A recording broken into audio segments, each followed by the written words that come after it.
Assalamualaikum warahmatullahi wabarakatuh. Alhamdulillahilladzi an'amana bi ni'matil imani wal islam.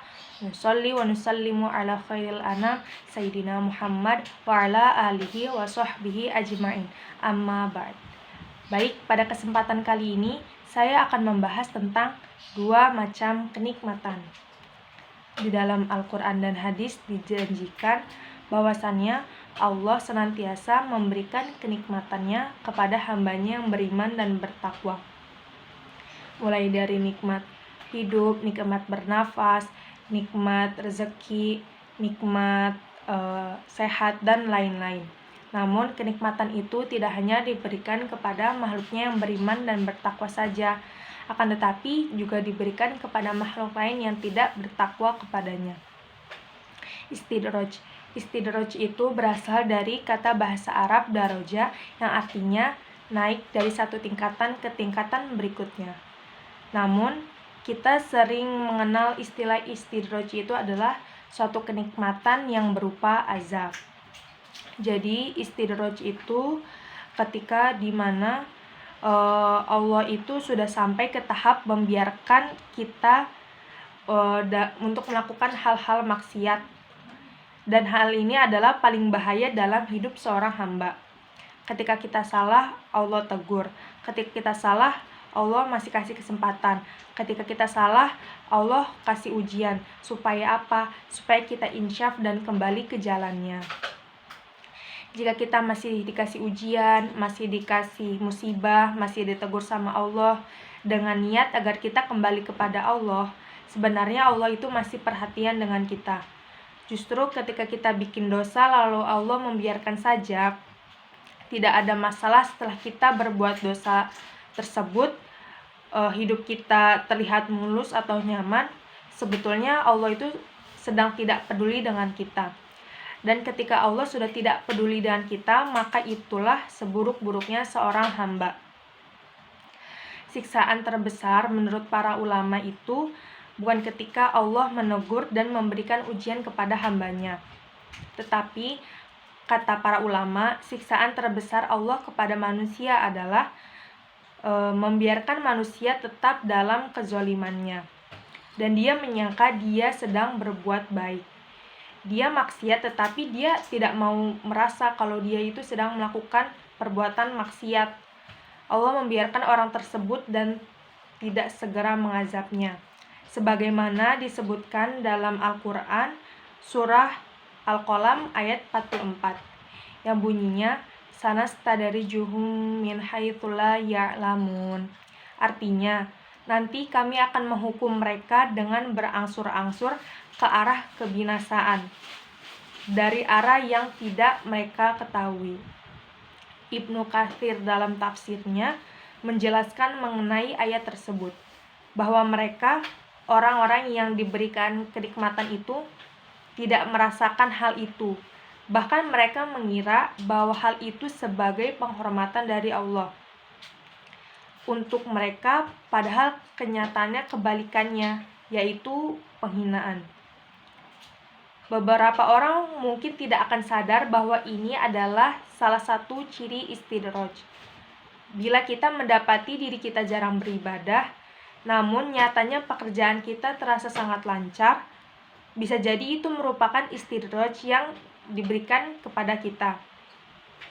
Pekerjaan dan rezeki yang berlimpah yang kita dapatkan merupakan ujian sesungguhnya dari Allah Subhanahu wa Ta'ala.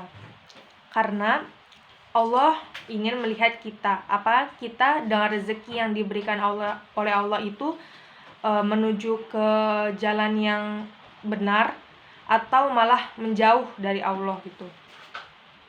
Tidak hanya itu, ketika kita jarang sakit juga salah satu bagian dari istidraj. Sakit merupakan nikmat yang diberikan oleh Allah. Karena saat sakit dosa-dosa berguguran dan doa-doa kita itu dikabulkan. Namun, jika kita merasa jarang sakit dan sering melakukan maksiat atau kurang beribadah, bisa jadi itu merupakan istidraj.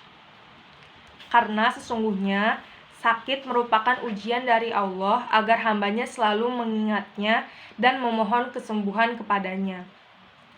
Sering kita lihat juga orang-orang yang memiliki kehidupan serba berkecukupan, serba ada, hidup mewah, hidup dengan mudah, nyaman, mulus hidupnya. Itu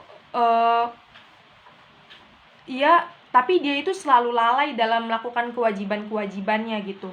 Bahkan mungkin sering zalim terhadap manusia lain.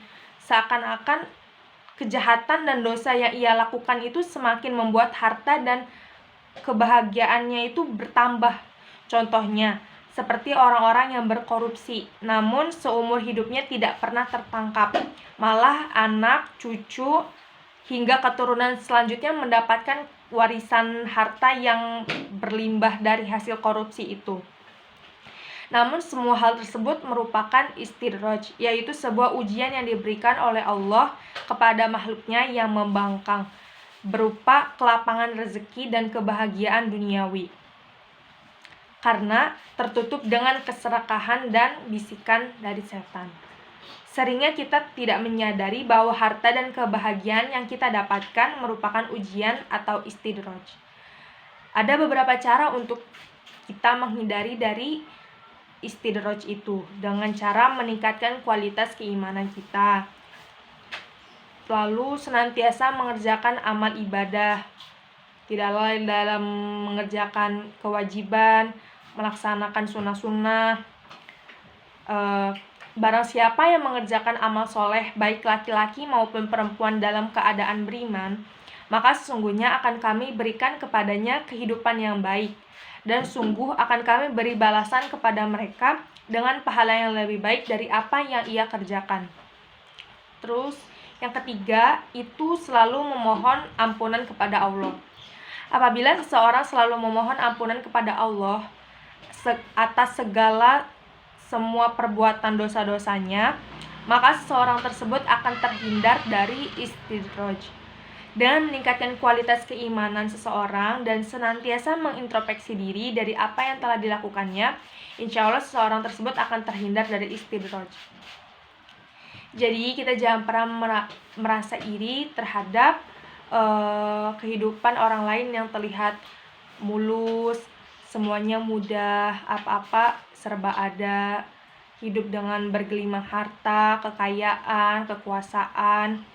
Itu hanya sebatas fata morgana dunia yang jika mereka tidak tobat hanya menambah dosa dan penyesalan di akhirat nanti. Yang harus kita lakukan yaitu menjauhi iri hati, dengki, rasa pesimis. Sedangkan kita tidak tahu kenikmatan-kenikmatan yang kita lihat pada hidup orang-orang itu memang kenikmatan dari Allah atau sebuah istidraj, kenikmatan yang berupa azab. Sekian dari saya. Wassalamualaikum warahmatullahi wabarakatuh.